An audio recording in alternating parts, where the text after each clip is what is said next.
আসসালামু আলাইকুম ওরহমতুল্লাহি অবরাকাতু। আমাদের দেশে শীতকালে অধিকাংশ বিয়ে হয়। শীতকালে বিয়ে করার বিশেষ কোনো ফজিলত আছে কিনা? শীতকালে সাধারণত মোজা পরা হয়। মোজার উপর মাসেহ করার পদ্ধতি কি ধরনের মোজার উপরে মাসেহ করা যাবে? আমি যদি টুপি না পরে ক্যাপ ইউজ করি, আমার কি সুন্নত পালন করা হবে? মেয়ে বিয়ের ক্ষেত্রে ছেলের কোন বিষয় জানা জরুরি, এবং মেয়ের বাড়ি থেকে ছেলে দেখতে গেলে কোন কোন বিষয়গুলো দেখা উচিত? কঠিন রোগ দূর করার কোন দোয়া সবচেয়ে বেশি কার্যকরী? গ্রামাঞ্চল থেকে অনেক মুসলিম পরিবার টাকার বিনিময়ে খ্রিস্টান হয়ে যাচ্ছে, আমাদের করণীয়?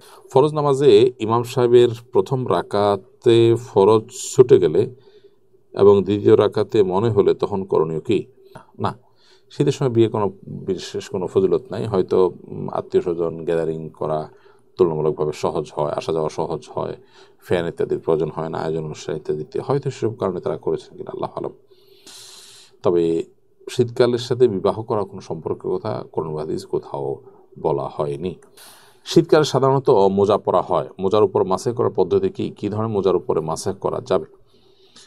শীতকালে যদি আপনি মোজা পরেন তার উপরে মাসেহ করতে পারেন। শর্ত হলো মোজাটা চামড়ার হবে, অথবা কাপড়ের মোজা হলে সেটার নিচের অংশ চামড়ার হবে, উপরের অংশ কাপড় হবে, এবং এত মোটা হবে যে উপর দিয়ে পানি দিলে ভিতরে যাবে না।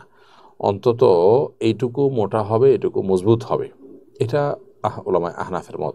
হাম্বলী মাযহাবের ওলামায়ে কেরাম, সৌদি আরবের বর্তমান ওলামায়ে কেরাম, তারা অবশ্য মোজা একেবারে ছেঁড়া বা একেবারে অতি পাতলা, যে ভেজানো হাত দিলেই ভেতরে চলে যাবে ভেজা বা আঁচ করা যাবে অথবা দেখা যায়, এরকম না হলে কাপড়ে মোজার উপরে তারা মাসেহ করার কথা বলেন। সৌদি আরবের বর্তমান ওলামায়ে কেরাম যারা আছেন হাম্বলী মাযহাবের অনুসারী, তারা বলেন।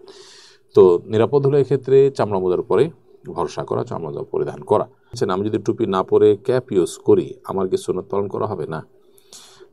প্রথমত, ক্যাপের সামনের অংশ যে খোলা থাকে, এগুলো তুরস্কে এটি কামাল আতাতুর্কের আমলে চালু হয়েছে, এবং তার উদ্দেশ্য ছিল যে সেজদাকে অস্বীকার করা। কারণ কপালের উপর ওই অংশটা বেড়ে থাকা মানে হলো ওই অবস্থায় সেজদা করা যায় না।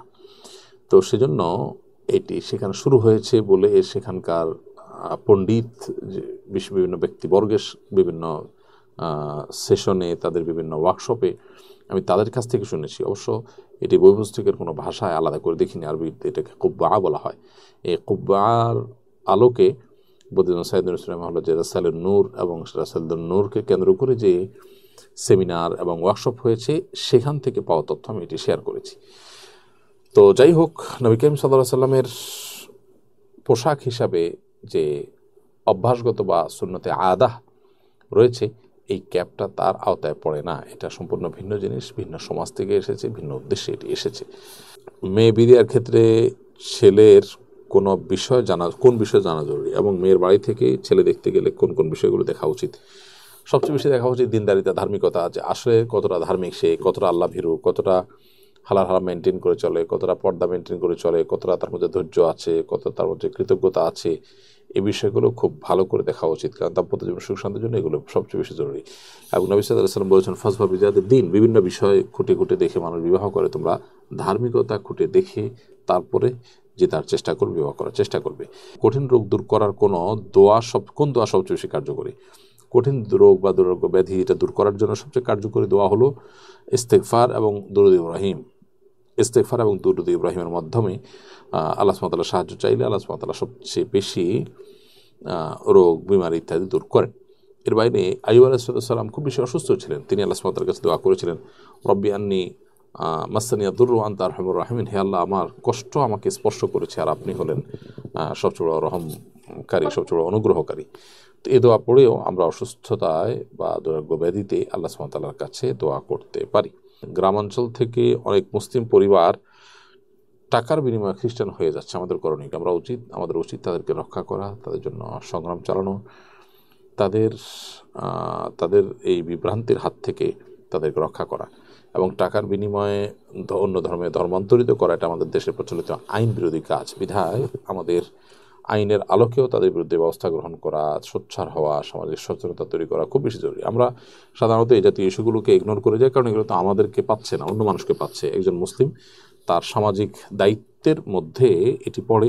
অন্য ধর্মাবলম্বীরা আমাদের মুসলমান ভাইদেরকে বিভ্রান্ত করলে তার বিরুদ্ধে আমাদেরকে প্রয়োজনীয় পদক্ষেপ নিতে হবে। ফরজ নামাজে ইমাম সাহেবের প্রথম রাকাতে ফরজ ছুটে গেলে এবং দ্বিতীয় রাকাতে মনে হলে তখন করণীয় কি? ফরজ নামাজে ইমাম সাহেব প্রথম রাকাতে যদি কোনো ফরজ ছুটে যায় এবং দ্বিতীয় রাকাতে মনে হয় যদি সেটাকে রিপিট করার সুযোগ থাকে করবেন, আর না হলে সেই নামাজ বা সে রাকাত আবার পড়তে হবে। কারণ হলো কোনো ফরজ যদি ছুটে যায় তাহলে সেক্ষেত্রে সেই রাকাত সহি বা শুদ্ধ হয় না। এটাকে নতুন করে পড়তে হয়, সহ দিয়ে কাভার করার মতো নয়।